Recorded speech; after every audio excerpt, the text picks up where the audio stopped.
Hi, I'm Christina with Little Sprouts Learning, and today I want to talk about home daycare activities using open-ended materials. So, a closed-ended material might be like a coloring book and crayons. That has one purpose, and it's to color in the lines. But if you gave kids some construction paper and the same crayons, they would have all this opportunity for these open-ended experiences to create all kind of different things.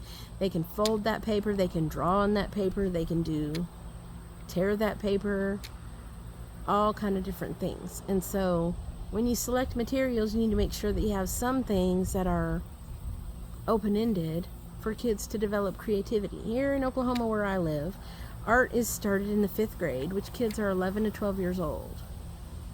But creativity is formed by age 8. So that tells me that they're not going to develop that in school. It has to be done before they go.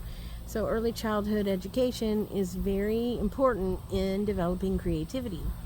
And we have to think about every way that we can to help our kids learn to be creative so that they can be the future dreamer of dreams. We need architects, we need songwriters, we need artists, we need bridge builders, we need engineers, all the people that dream the dreams. We need playwrights. We need creativity in the world. So when you think about like how AI is taking over everything, it can never take over human creativity. So let's make sure that we're turning out creative humans.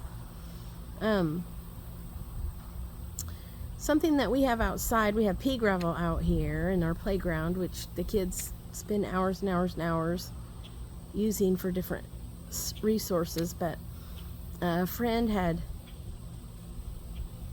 seen my posts about the kids on Facebook, and her son was remodeling his house, and they had the ends of 2x4s and 2x6s in different lengths, like 4, 5, 6, 7, 8, 9, 10 inches long. And she said, would you want these for your kids? And I was like, heck yeah, I like anything free, and wood's expensive. And so she sent them over. They live in the same town as my husband's brothers, and they brought it.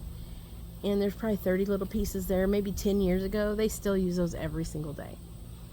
They build bridges, they build houses for toads, they build animal enclosures for the zoo, they build playhouses, they build stairs, they build robots and towers.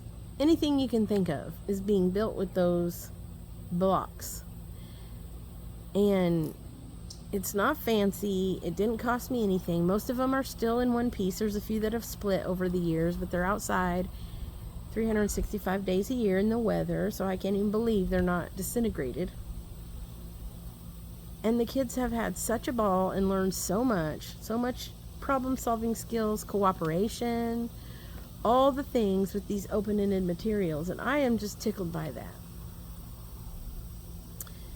There's a million things that you can use if you say like you have a puzzle, and that puzzle has a use, and it's to be put together with your problem-solving skills. But if you used, say, lacing cards for your fine motor skill, or blocks, there's like a million different ways that kids can manipulate those in their own way, so they don't have to be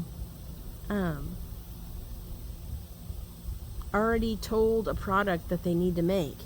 They're in charge, and they're learning, and they're solving problems and creating and learning to be the best version of themselves and turning out creative little people into this world.